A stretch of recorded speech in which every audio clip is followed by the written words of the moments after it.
Hi everybody, it's Bridget. This is my 13-week update. I'll actually be 14 weeks on Friday, so it's like 13 and a half weeks. I was going to do on Friday, but that was Christmas Eve, and then I was going to do it Christmas Day, but got too busy with the kids and, messing with all the stuff they got. Let's see, symptoms. I don't really have,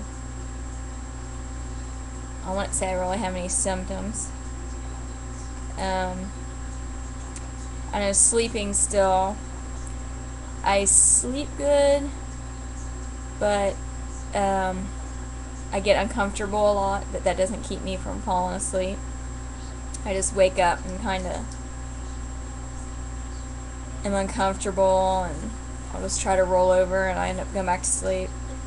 Even if I'm uncomfortable, I can still somehow fall asleep. My sister, she just did her 34-week update, and she has something called a boomerang pillow. And she said that it really helped her to sleep really good and be comfortable. Sit down. It's Lily. Trying to show off her nightgown with a bell on it. So I'm going to look into getting one of the boomerang pillows. I think she said she got hers online, and she got it on sale or something. I think she said it was maybe $20-some. So I want to look into getting one of those. So maybe that'll help me be a little bit more comfortable.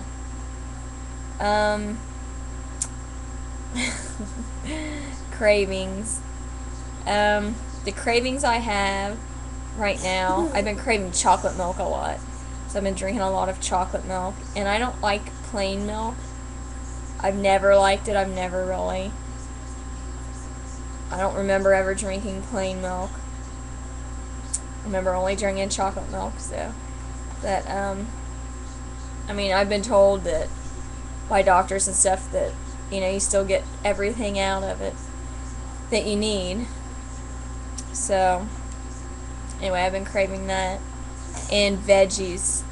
For Christmas, I got like 2 bags of salad and 2 bags of, already cut broccoli, cauliflower, and carrots. So I was like eating on that. That's about all I was really eating, because that's all I really wanted was that stuff.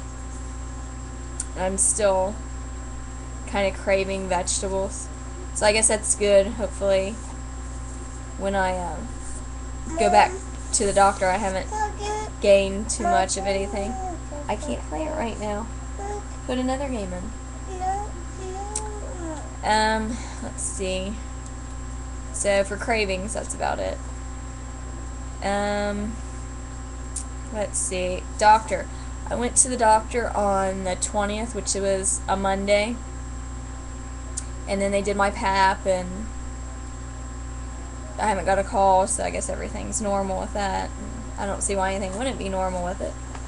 So they did that, and they also checked for the baby's heart beat, and they found that, and it was 164, and it took him a couple minutes to find it, but I think, because the baby's so small, you just gotta find the way the baby's facing to pick it up.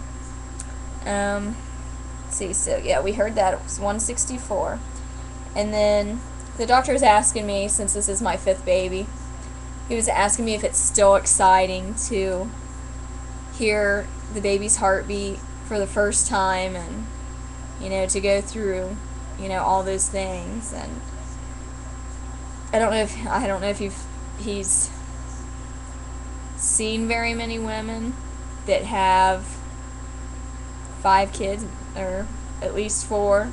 Maybe he hasn't seen any or had any patients that have that many. But yeah, I told him, it's just as exciting. It's as exciting as your first baby. I said, they're it's all exciting. It's a new life inside of you. So of course it's exciting. It's your little baby. It's a part of you and, you know, your spouse or your boyfriend or whatever. But, I mean, it's all exciting to, you know, be able to hear that little heartbeat, you know, that you have this little life inside of you, and you know, something that you created out of love.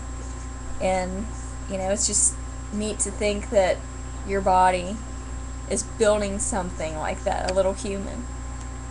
And let's see, what was I gonna say? So, you know, I told him it was just as exciting. And so after he got done in the exam room, then he's like, well, let's go across the hall and we'll take a quick peek at the baby. So they actually did it was probably about a 5-minute ultrasound, which I was really excited about when he said. So he went out in the waiting room and got my husband and my 4 kids, and they came in the room, and they have a really nice room where they have their ultrasound machine. So when you go in, there's like a desk and stuff in there, like it's almost like it's an office / ultrasound room. And when you lay on the table, off to your left a little bit is a big flat screen TV on the wall where you can see what's going on, you know, with the ultrasound. And their ultrasound machine was, I'm going to say it was really nice because, I mean, everything was so clear. It wasn't real grainy. And he actually, before he started, he asked who wanted to help. So my son Nathan, my oldest son, he raised his hand. So the doctor actually let him take the little, I don't know what they call that little thing that they put on your belly anyway. They actually let him take it and put it on there and let him, well, the doctor helped him move it around, but they put it on there and you could see the baby's head and it was perfect. And then he showed us like the knees. You could see the little knees were bent, and then the baby straightened its legs out a little bit so you could see its feet and you could see its hands moving. And the view was like kind of like if, let me tell it like this, like if you were sitting like this, the view was like right down on the head so you could see like the knees and everything, and you could see the baby's little nose, and that was really neat. And he pointed out the umbilical cord, and you could actually see it pulsating with its heart, and it was really neat because no doctors ever pointed that out, and even just in an ultrasound I've never seen a cord actually pulsate.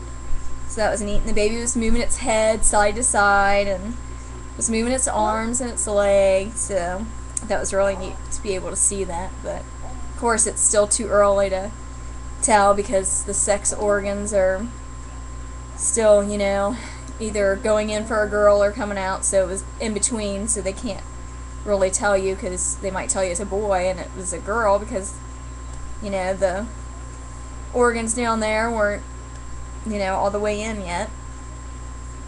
So that was really exciting to see. They didn't give me any pictures though, but that's alright. I was so happy to be able to see the baby. And that just kind of reassures you that everything's okay because you could see, I mean, you could pretty much see all the toes and all the fingers, so that was really neat to see something that's only 3 inches long, to be able to see that much detail. And it's just amazing that it looks like a little perfect baby. It's just, you know, 3 to 3.5 inches long. And he asked me about my due date, but they never gave me one on my first visit. And I told him about how my cycles were, and how on the internet if you put in the length of your cycle and the date of your last missed period, told him that mine came out that it should be July 1st. And so he measured the baby's head, and it came out 12 weeks. Well, he said it was measured in 12 weeks. It might have been 12 weeks and a few days, because I would have been 12 weeks and 3 days by my cycle and my last menstrual period. And what was I saying? Let's see. Oh, anyway, he measured the head and said it was, 12 weeks. Then he asked if I felt okay with the July 1st date, and I told him, yeah, I felt that, that's what it should be. So he said, okay, then we'll do July 1st. He said, I'm fine with that. So, I mean, it's nice that this doctor's, that listens to me and stuff. So, I mean, I think that's neat, because a lot of doctors, they would go strictly by, just make you go by a regular 28-day cycle. But this doctor really listened, and, well, it was my 5th baby too, so maybe he figured I knew what I was talking about. Let's see. My next appointment is January 17th, I believe. Yeah. And I should be 16 weeks. Yeah, 16 weeks when I go back.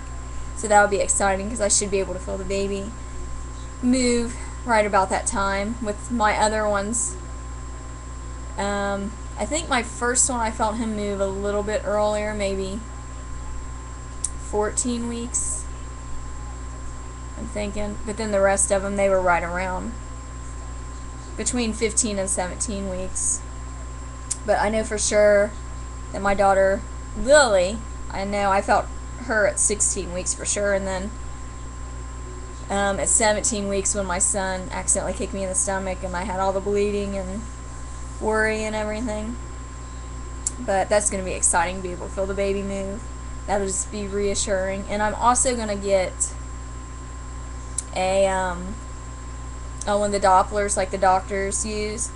I found tons of them on eBay for I think the most expensive I saw was $65, and it says you can use it from 9 weeks on, and it has a little screen so it'll automatically tell you after, it picks up the heart rate, what the heart rate is. So I like that, being able to just put it on there and it tell me what the rate is. So I go back January 17th.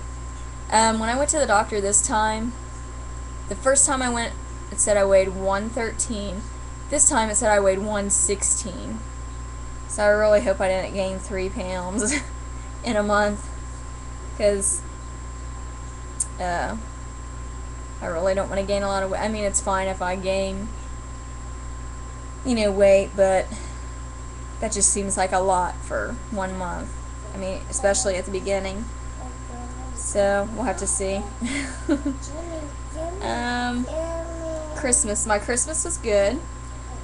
My kids got what they wanted, and they were really happy, and they, I think I've got video. Yeah, I've got some video of, so I don't think I've got a video of my oldest opening his, because my phone, for some reason, wouldn't, the camcorder part was messed up on it, and it wouldn't record.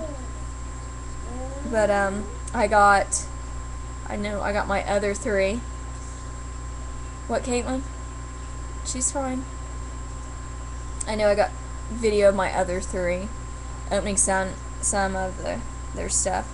And my son Matthew, my youngest son, he was pretty upset with getting Lincoln Logs, because it wasn't something he asked for, so he was expecting just to get what he asked for, which he did get what he asked for. He got everything he asked for, but he, I guess just because it was something that he didn't ask for, it kind of upset him. But he cried, and about 20 minutes later he brought it to me and told me he couldn't open it and wanted me to open the box for him so he could play with it, and he played with it and was fine. So it was a good Christmas. My kids get 3 presents on Christmas Eve, and they get 3 presents on Christmas Day. And I just kind of do that because